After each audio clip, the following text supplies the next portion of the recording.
Hi everybody. Um, it's been quite some time since my last posting, in fact, months.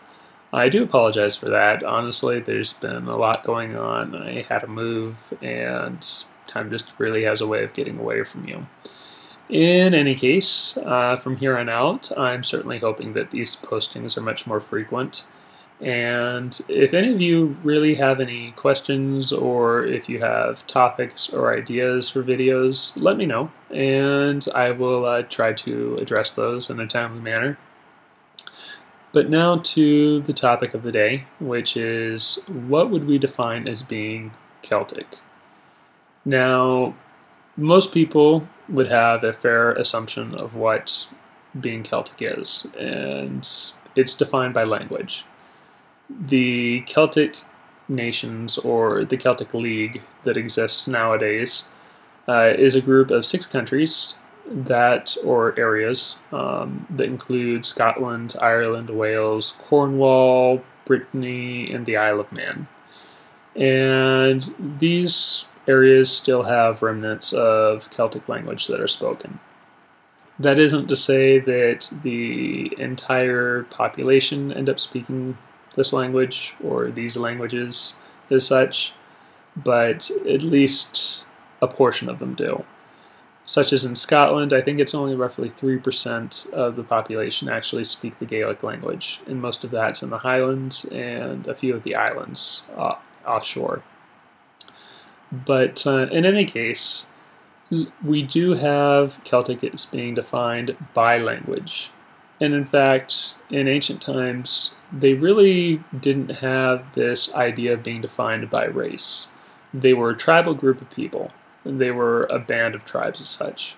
And they were defined by their language. So language is the key feature here.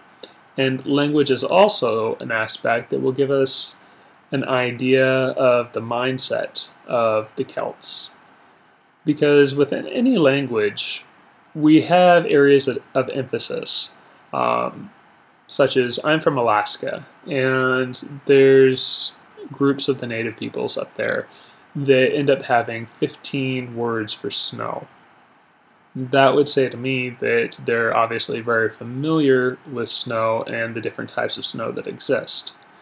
Now, in Celtic language, obviously, if something has 7 or 8 words that help define it or give it understanding as such, there might be an aspect there to look into. Maybe it held great importance to the Celtic people. Maybe there's a reason that there is that emphasis on it.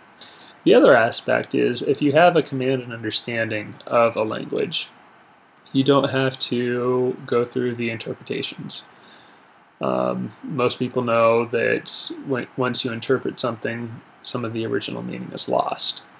So if one was able to read the native mythology in the actual language that it was written in, they would have a better understanding of what these myths entail, rather than having it translated into a foreign language that it really had no relation to originally. So that's a key feature that I'd like to address.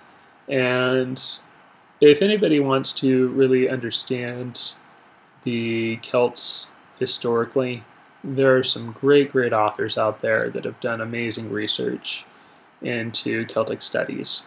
One of them is called Barry Cunliffe, and from my understanding, he's at the forefront of Celtic research. He's been in documentaries. He's got many books out there. One of them is called Celtic from the West, and I do believe that he's got a more recent book than that, if I'm not mistaken. But he really has put things into a simplified form that pretty much anybody can understand. He does have a couple of books that are more technical in nature, but most of them are easily readable, and if anybody wants to understand the history of the Celtic peoples, that's a great resource to go to. So from here on out, I would really like to hear from you guys on what videos you would like me to address, or topics for videos that you would like me to address as such. You know, like I said, I'm going to try to post much more frequently from here on out. And I think my next video is going to be on different mythologies. As I said, you know, there's 6 different Celtic areas or nations as such. And at some point in time, I think I want to cover each one individually. And personally, my own heritage ends up going to Scotland and a little Welsh, a little Irish. I've got some other heritage other than that, of course, but I feel that at least for my personal development, the focus that I want to have is on my own genealogical background and what my ancestors would have been doing. So if your ancestors happen to be from Wales, or if they happen to be from Brittany or Scotland, each of those nations is going to have a different heritage as such, and different beliefs based on their specific area. They had their local gods and goddesses specific to the natural surroundings around them.